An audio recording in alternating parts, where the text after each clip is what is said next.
right, now we're going to check in with meteorologist John Adams for a look at our forecast. John, what are we in store for the rest of the evening?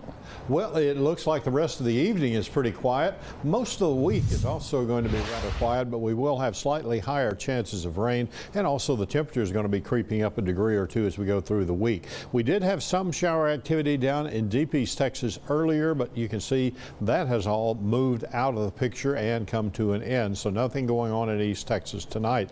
As we look at tomorrow, we will see clouds in the morning, and through much of the day we'll have sunshine, but not a whole lot in the way of shower or thunderstorm activity expected in our area. We will be keeping an eye on this frontal boundary that'll be making its way across the Red River there on Tuesday, becoming very slowly, moving rather very slowly southward as we go through Tuesday afternoon.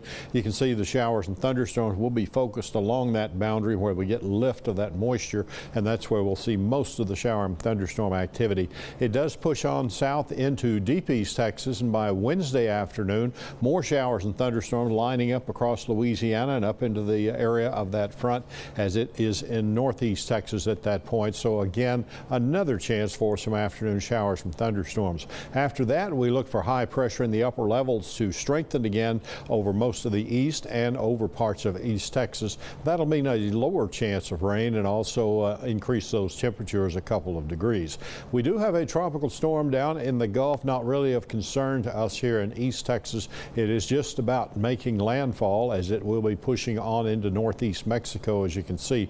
Winds, maximum sustained winds only 45 miles per hour. It is going to, though, create a lot of heavy rainfall in the northeast part of Mexico. Here is the southern tip of Texas, so you can see the proximity of that storm as it is well south of the southern tip of the state.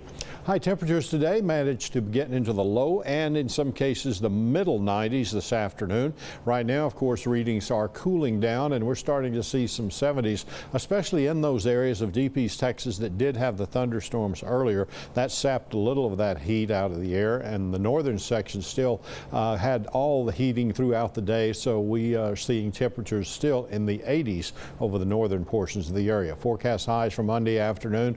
Back to about where we were today, low to mid 90s expected. Next 7 days, 92 degrees is the average high, and we'll be at least that warm as we go through most of the next 7 days, right on through the 4th of July weekend. Long range forecast, a few isolated storms Tuesday, Wednesday, and Thursday. Not so much on the 4th of July, but we will be seeing the temperatures staying pretty warm into the mid 90s, especially leading up to the 4th. Deep East Texas, a few isolated storms. 20% is the probability. Looks like a pretty good 4th coming up, but pretty warm. So keep that in mind. You can check that forecast anytime at fox51.com. Thank you so much.